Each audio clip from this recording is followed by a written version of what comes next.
It is one of history's greatest ironies. The man credited with discovering the Americas, Christopher Columbus, was an Italian from Genoa. The continent itself is named after Amerigo Vespucci, another Italian. Yet, if you look at the colonial maps of the 16th to 19th centuries, there is no Italian America. While Spain, Portugal, France, and Britain were carving up the New World, the Italian states remained spectators. Here is the deep dive into why this happened. 1. A house divided, the lack of a unified nation. In the 15th century, Italy did not exist as a sovereign country.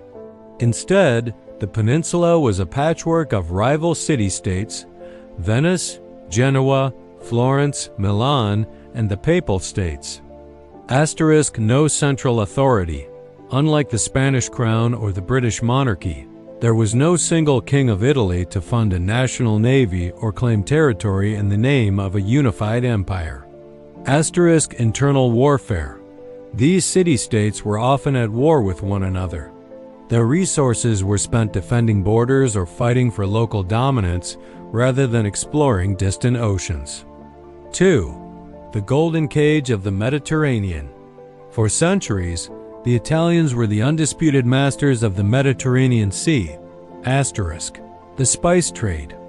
Venice and Genoa controlled the lucrative trade routes between Europe and the East, India, and China. They were incredibly wealthy and saw no reason to risk everything on a rumor of land across the Atlantic. A lake mentality. Their ships were designed for the calmer waters of the Mediterranean, not the violent, towering waves of the Atlantic Ocean. To them, the Mediterranean was the center of the world. The Atlantic was a terrifying, empty void. 3. Geography as a barrier. Geography played a cruel hand against Italy. The Gibraltar Gate. To reach the Americas, Italian ships had to sail out of the Mediterranean through the narrow Strait of Gibraltar, which was controlled by Spain and the Moors. Atlantic Edge. Spain and Portugal sit directly on the Atlantic coast. For them, sailing west was a natural progression. For an Italian ship, just getting to the Atlantic was a long and dangerous journey before the actual voyage even began. 4. The brain drain of Italian geniuses. Italy had the best navigators, cartographers, and bankers in the world.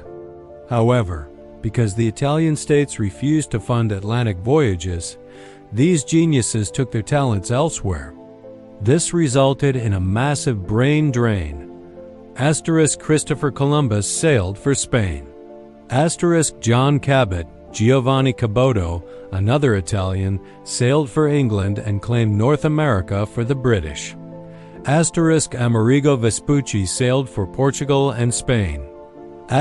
Giovanni da Verrazzano sailed for France, exploring the North American coast. In the end, Italy provided the brains for the Age of Discovery, but its internal divisions and geographic disadvantages meant it could never build an American empire of its own. The architects of the New World were Italian, but the flags they planted belonged to other nations.